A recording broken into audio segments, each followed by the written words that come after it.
So these are stretching exercises, hand stretching exercises that every guitar player should do, okay? If you don't want to get carpal tunnel or tendonitis, I've never had carpal tunnel or tendonitis my whole life, and I've known a million guys who have. They're the ones in the beginning of the Petrucci video, which are great, and everybody's seen that, where he shows you how to do this from the shoulder. That's stuff you should warm up with every day, okay? These are a little bit different. Doing this is also great. That's another thing he showed you. Yeah. Okay? First thing you should not do, and this is something we all learned from Adrian Vandenberg, you never go like this with your hands, or like this, okay? That's really bad for the inside of your hands. It'll fuck your hands up and it'll give you tendonitis or carpal tunnel.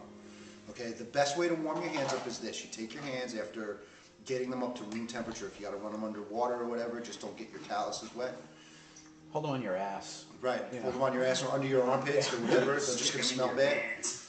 Take your palms like this, okay? Sort of like that, flat out. And then you start with your first finger and you just bend it back like this. And you hold it for like, but what you want to do is you want to make sure your other fingers are straight this way. Okay? And you bend it back this way. And you hold it for like a 10 count or a 20 count. I would say start off at a 10 count, right? And you just let it stretch. And you're not feeling pain when you're bending it that far, right? No, not at all. You just feel it this way. I've always been really fortunate that I've had this. So I can't really bend mine very far. And you just let it sit. Don't push it too. Don't bounce. Don't do this. Whatever you do, just sit there like that. Then you go to the next one and you hold that for like a 10 or a 20 count. Whatever you feel comfortable doing. Make sure that these fingers stay flat. Okay, so now you can kind of see some of what I've got going on with my hand. It's visible. Right. But I don't have as much flexibility as you guys do. No, you should note, of course, that John's already got like an elbow brace on.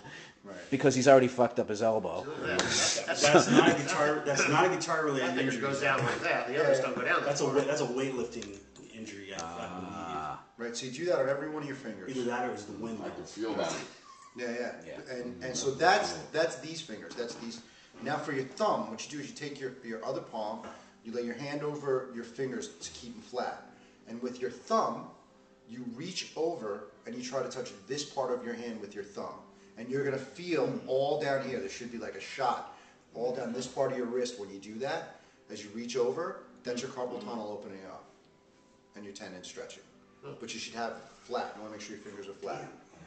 Okay, again, for like a 10 or 20, depending upon how long you've done it or how much you've done it. Then once you do that, give your hand a couple of seconds to get the blood back in it. And then you take, underneath the knuckle of your wrist, you take your other hand, you wrap your hand around that like that, and you make a fist with this hand. You hold it like that, and then you roll your hand like this, keeping pressure. Ooh. Okay. Popping it. And then back the other way. And again, 10 or 20 count, not too long and not too hard. Now, when you open up your hand, you're going to feel your carpal tunnels open. You're going to feel it open up, like when you let go. Is it supposed to make noise? Well, like my. Well, here's a good question for you. Yeah. At any point in this, should there be pain?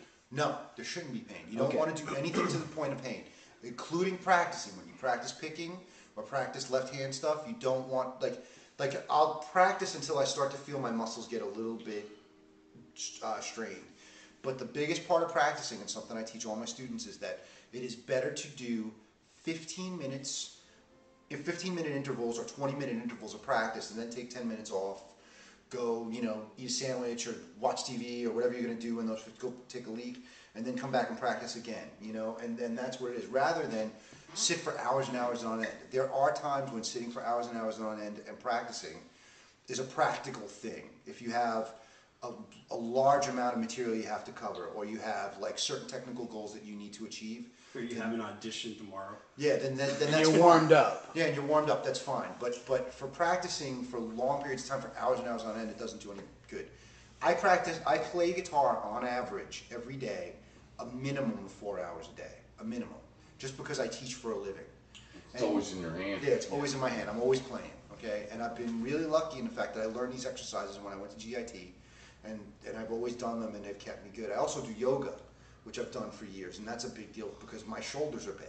And that's something that was recommended to me too. Yeah, I recommend that wholeheartedly, man. And for me, I can feel the difference from when I do it regularly and when I don't do it regularly. Like if I don't do yoga for a few weeks, my shoulders go. And like when I was on tour with Amy and we were like in the bus, you know, in the van all the time going around, we get to a hotel room and the first thing I do is clear out the beds and do yoga stretches. And the guys in my band would look at me like I was crazy.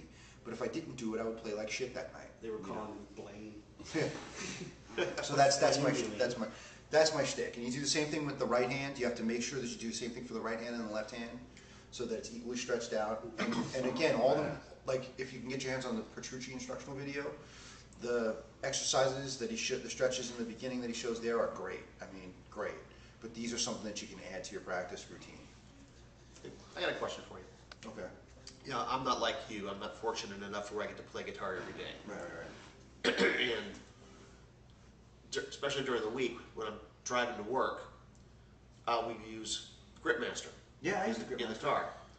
And I will start out with like the blue one, which is the lighter tension one. Okay. And I go, you know, so many miles with the blue one. I figure I'm getting maybe 10 minutes on the blue one, and then I'll switch to the red one, which is a little heavier tension to finish the trip. Yeah, I use the red whatever. one, generally.